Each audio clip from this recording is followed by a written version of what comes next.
छात्रों एवं भावी अधिकारियों, मैं अखिलेश द्विवेदी आज आप लोगों के समक्ष इंटरव्यू के गाइडेंस संबंधी एक नए वीडियो के साथ उपस्थित हो रहा हूं। कहते हैं, अगर आप अपना वक्त बदलना चाहते हैं तो वक्त को भी थोड़ा वक्त दो। कहने का तात्पर्य ये है कि आप लोगों की इंटरव्यू संबंधी डेट आ चुकी है, इंटरव्यू हो जाएंगे, रिजल्ट आ जाएगा और आप लोगों का नाम एक पोस्ट के साथ जुड़ जाएगा और इस तरीके से आपकी लाइफ बदल जाएगी। आपका बहुत जल्दी वक्त बदल जाएगा, लेकिन ये तभी संभव होगा जब आप इंटरव्यू के लिए, उसकी तैयारी के लिए पर्याप्त समय देते हुए पूरी शिद्दत के साथ तैयारी करेंगे और पूर्णतः आत्मविश्वास के साथ इंटरव्यू देंगे। इन्हीं सुविचारों के साथ मैं आगे बढ़ता हूं। अभी तक मैंने विभिन्न वीडियोज के माध्यम से आप लोगों को आपके डेफ में उल्लिखित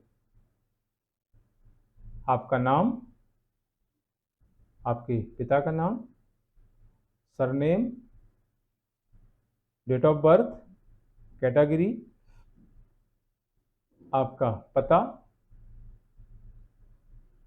और शैक्षणिक योग्यता से संबंधित इंटरव्यू में पूछे जाने वाले प्रश्नों के बारे में चर्चा की थी। इसी कड़ी में आगे बढ़ते हुए आज मैं इस वीडियो के माध्यम से आप लोगों को बताने वाला हूं कि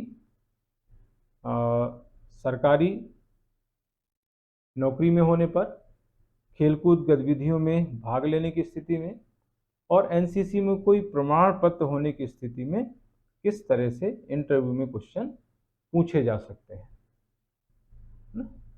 इन्हीं विषयों पर आज हम चर्चा करने वाले हैं। देखिए, जो स्टूडेंट जॉब में है तो जॉब से संबंधित इंटरव्यू में क्वेश्चन अनिवार्य रूप से पूछे जाते हैं। ये पेपर आउट जैसा है। कहने का मतलब यहाँ पर ये है कि जो स्टूडेंट किसी जॉब में है और उस जॉब का उसने अपने डेफ में मेंशन किया हुआ है, हालांकि उसके लिए उसको एनओसी लेना पड़ती है, बहुत सारी फॉर्मेलिटीज़ होती हैं, तो वो फॉर्मेलिटीज़ उसने पूरी करके डेफ में उसका मेंशन किया है, तो उससे जॉब से रिलेटेड सारी डिटेल रखनी होती है, क्योंकि उससे बहुत सारे क्वेश्चन पूछे जाते हैं एग्जाम में। क्या क्या क्वेश्चन बन सकते हैं, उनके क्या जवाब हमें देना है, इस पर हम बात करने वाले हैं। जो जॉब है, जो आपका पद है, उस पद के बारे में पूरी जानकारी, पद से संबंधित जो डिपार्टमेंट है, विभाग, मंत्रालय है, उसकी पूरी डिटेल आपको पता होना चाहिए।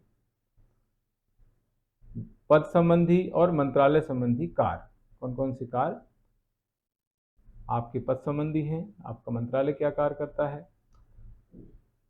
उस मंत्रालय या विभाग की हायरार्की या पद सोपान आपको पूछा जा सकता है। जैसे कोई पटवारी है तो पटवारी सबसे नीचे का पद होता है रेवेन्यू डिपार्टमेंट में, राजस्व विभाग में पटवारी सुपर आरआई होता है।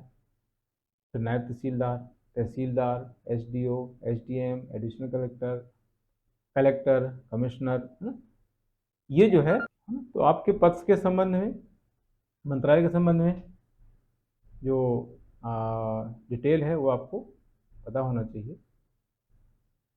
आपको जो दायित्व दिए गए हैं पद के संबंध में, यानी जो आपके कार्य हैं, कार्य करते समय आपको क्या चुनौतियां आती हैं, किन चुनौतियों का सामना आपको करना पड़ता है। इसके अलावा कुछ सिचुएशनल क्वेश्चन भी आपको पूछे जा सकते हैं कि आप अगर इस पद पर हैं, जो आपका पद है उसमें अगर आपको आपका बॉस कुछ काम करने के लिए कहता है ना, भ्रष्टाचार से संबंधित कोई कार्य करने के लिए कहता है तो आप क्या करेंगे। तो इस तरीके से जो है कुछ सिचुएशनल क्वेश्चन भी आपके पद से रिलेटेड पूछे जा सकते हैं। जैसे मान लीजिए कोई पटवारी पद पर कार्यरत है, तो उस पद से संबंधित जो ऐप है, सारा ऐप जिसको बोलते हैं, तो सारा ऐप के बारे में पूरी जानकारी पूछी जा सकती है, किस तरह से उसमें काम होता है ना। सारा मतलब SARA होता है, smart application for revenue administration, है ना, इसका फुल फॉर्म होता है। गिरदावरी किसान ऐप के बारे में पूछ लेगा। पटवारी को विलेज कलेक्टर कहा जाता है, तो ये क्वेश्चन पूछे गए हैं एग्जाम में, इस तरह से मैं बता रहा हूँ। पटवारी का नाम जो है खराब है, बदनाम है। पटवारी जो है भ्रष्टाचार में लिप्त पाए जाते हैं। अभी एक मामला आया है, सावेर के एक पटवारी को रिश्वत लेते हुए गिरफ्तार किया गया, ट्रेस किया गया। तो पटवारी चूंकि इस क्षेत्र में भ्रष्टाचार के मामले में बदनाम है, इसलिए पूछ सकते हैं कि भाई पटवारी भ्रष्ट हैं, आप इसके बारे में क्या कहना चाहते हैं। आप ऐसा मानते हैं कि पटवारी भ्रष्ट हैं, या आपके डिपार्टमेंट में बहुत ज़्यादा भ्रष्टाचार है, आप इस चीज़ को मानते हैं कि नहीं मानते हैं। तो आपको इसका बहुत संतुलित जवाब देना पड़ेगा कि कुछ लोग भ्रष्ट हैं, हो सकते हैं, और चूंकि पकड़ाए जा रहे हैं, रिश्वत लेते हुए पकड़ाए जा रहे हैं, तो भ्रष्टाचार तो है। तो आप ये नहीं कह सकते कि भ्रष्टाचार पूरी तरीके से नहीं है, नकार नहीं सकते, है। कुछ लोगों की वजह से हमारा डिपार्टमेंट बदनाम है, सभी ऐसा नहीं करते। इस तरह से आपको संतुलित जवाब देना। तो पूरे भ्रष्टाचार पर आपका चल सकता है इंटरव्यू, क्या होता है भ्रष्टाचार, है ना, क्यों है भ्रष्टाचार, लोग भ्रष्टाचार क्यों करते हैं, है ना, और भ्रष्टाचार के लिए गवर्नमेंट क्या कर रही है, इसके लिए क्या क्या संस्थान है। फिर CBC के संबंध में पूछ सकता है, संथानम कमेटी है।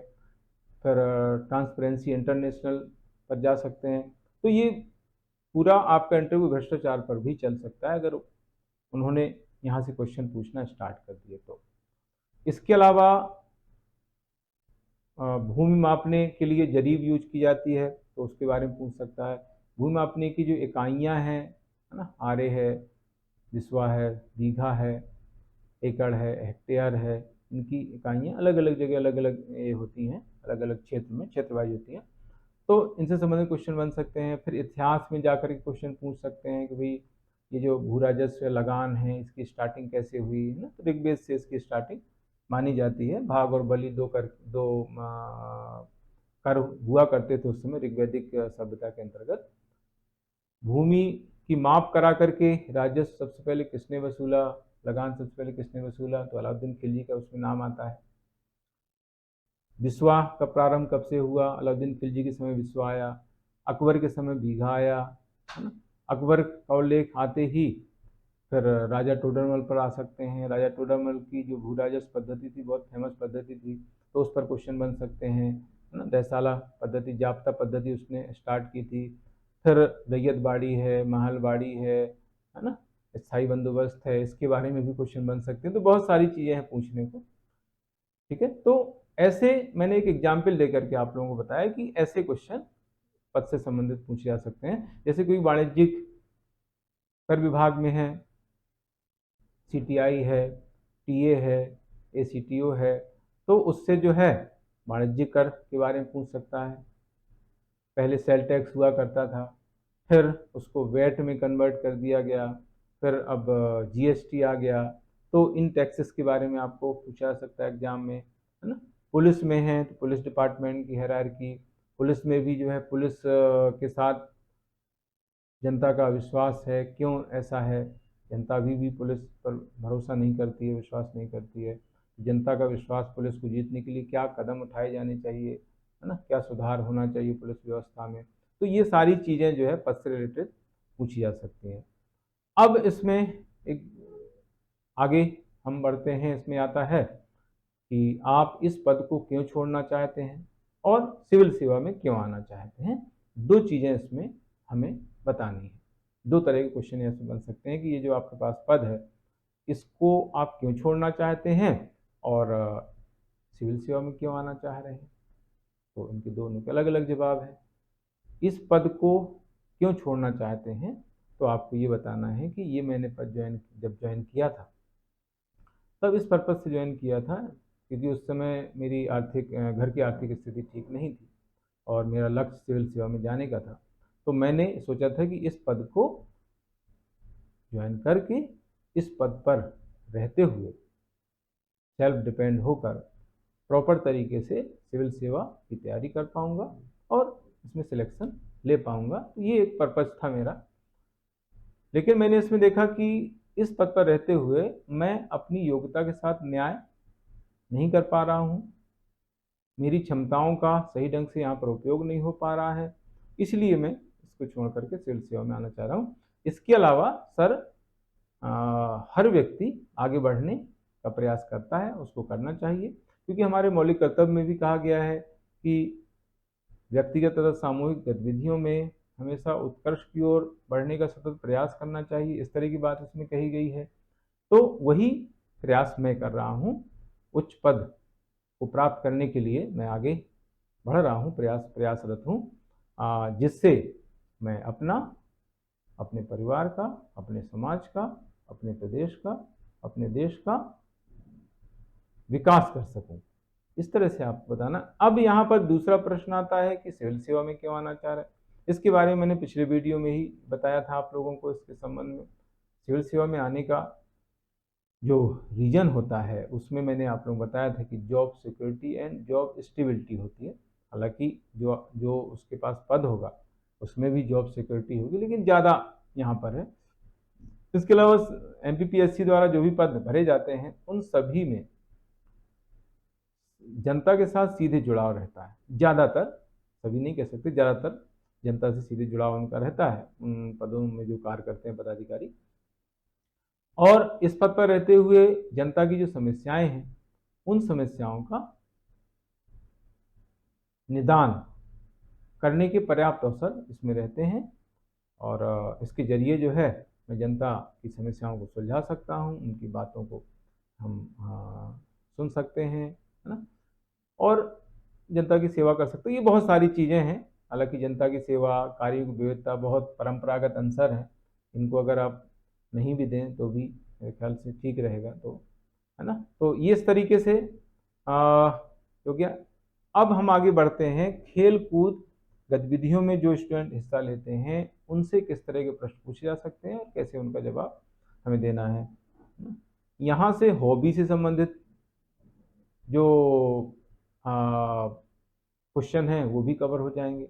अगर किसी ने हॉबी में खेल कोई भरा है तो वो भी यहाँ से कवर करने का प्रयास मैं कर रहा हूँ। जिस खेल को उसने अपने डेफ में मेंशन किया है, मतलब मेन कहने का मतलब यहाँ पर ये है कि डेफ में मेंशन होना चाहिए तभी क्वेश्चन वहाँ से बनेंगे, है ना। तो जो खेल उसने खेला है या खेल रहा है उसका डेफ में उसने मेंशन किया है, तो उस खेल से संबंधित बहुत सारे प्रश्न इंटरव्यू में पूछे जाते हैं।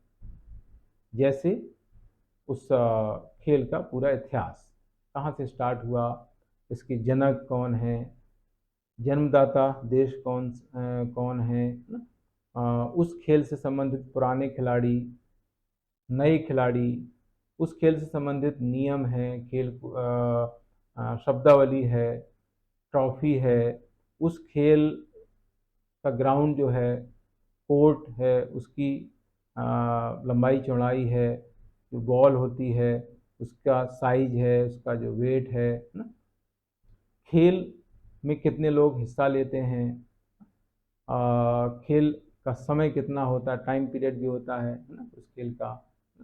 उस खेल से संबंधित जो संस्थाएं हैं, राष्ट्रीय संस्थाएं, अंतर्राष्ट्रीय संस्थाएं हैं, उनके बारे में, है ना। इसके अलावा उस खेल का आपके जीवन में क्या प्रभाव पड़ा है, आपकी सफलता में उसका कितना योगदान रहा है, प्रशासन में किस तरह से वो आपको मदद करेगा। तो ये सारी चीज़ें आपको पूछी जा सकती है। मान लीजिए जैसे किसी का शतरंज खेल है, तो शतरंज में बहुत सारी चीज़ें पूछने को है। उसका इतिहास कहाँ से स्टार्ट हुआ, तो इंडिया से स्टार्ट हुआ है। उसमें ग्रैंड मास्टर, अंतर्राष्ट्रीय मास्टर के बारे में पूछा जाता है। ग्रैंड मास्टर के लिए क्या शर्तें हैं, कैसे ग्रैंड मास्टर की उपाधि मिलती है ना। तो ग्रैंड मास्टर के लिए 3 नॉर्म जीतने होते हैं और 2500 एलो रेटिंग की जरूरत पड़ती है। कौन ग्रैंड मास्टर रहे, इंडिया में कौन रहे, वर्ल्ड में कौन रहे, अभी हाल ही में किसको ग्रैंड मास्टर का खिताब इंडिया में मिला है, उनके नाम आपको याद होना चाहिए। महिलाओं में कौन है ग्रैंड मास्टर, ठीक है। अंतर्राष्ट्रीय मास्टर कौन है, इससे संबंधित ट्रॉफी जो है और इसकी जो संस्था फिडे है, तो ये सारी डिटेल आपको पता हो। ऐसे बैडमिंटन के बारे में भी जो है सारी डिटेल आपको पता होनी चाहिए अगर बैडमिंटन भरा है। तो ये है इससे संबंधित, खेलकूद से संबंधित पूछे जाने वाले प्रश्न। और हॉबी में अगर किसी ने भरा तो वहां से भी ऐसे प्रश्न पूछे जा सकते हैं। अब हम बात करते हैं एनसीसी। अगर किसी ने एनसीसी में भाग लिया है और उसने कोई सर्टिफिकेट प्राप्त किया है, ए बी सी 3 सर्टिफिकेट होते हैं, तो एनसीसी रिलेटेड बहुत सारे प्रश्न बनते हैं। एनसीसी, पहले तो एनसीसी का full form national credit core, है ना। बोलते कोर हैं लेकिन लिखा जाता है कॉर्प्स, CORPS, है ना। तो ये चीज यहाँ पर थोड़ा सा ध्यान रखना है क्योंकि वो पूछ सकता है ना। नेशनल क्रेडिट कोर कहते हैं लेकिन कॉर्प्स लिखा जाता है। इसकी स्थापना कब हुई, कमेटी कौन थी, हृदयनाथ कुंजरू की अध्यक्षता में नेशनल क्रेडिट कोर कमेटी बनाई गई थी, है ना। तो उसकी सिफारिश पर जो है ये इसकी स्थापना हुई 16 जुलाई 1948 का समय है। इसका जो हेड ऑफिस है नई दिल्ली है। फिर इसका लक्ष्य पूछ सकता है, इसका जो लक्ष्य है या इसका आदर्श वाक्य है वो है एकता तथा अनुशासन, है ना। 3 सर्टिफिकेट होते हैं ABCD। एनसीसी किसके अंतर्गत आता है, रक्षा मंत्रालय के अंतर्गत आता है ना। एनसीसी का सेना में क्या योगदान है, एनसीसी संबंधित गतिविधियां क्या क्या होती हैं, है ना। एनसीसी का आपके जीवन में क्या योगदान है, एनसीसी ने आपके जीवन में क्या योगदान दिया है, आपकी सफलता में इसका क्या योगदान है ना। और प्रशासन में किस तरह से आपकी मदद करेगा, चूंकि इसमें क्या है अनुशासन सीखने को मिलता है। साथ ही जो है शारीरिक रूप से जो है इसमें हेल्दी होने की हमें होने के लिए जो हमें शिक्षा मिलती है। तो इस तरीके से ये हमारे एडमिनिस्ट्रेशन में इस तरह से ये हेल्प करेगा। तो ये है आज के जो विषय मैंने बताए थे आप लोगों को, उन विषयों पर आज मैंने चर्चा की है। अगला जो वीडियो रहेगा उसमें हॉबी संबंधी आपको चीज़ें बताई जाएंगी। हॉबी संबंधित जो भी प्रश्न इंटरव्यू में पूछे जाते हैं उन पर हम आगे अगले वीडियो में चर्चा करेंगे। तो आज इतना ही। थैंक यू, गुड लक, जय हिंद।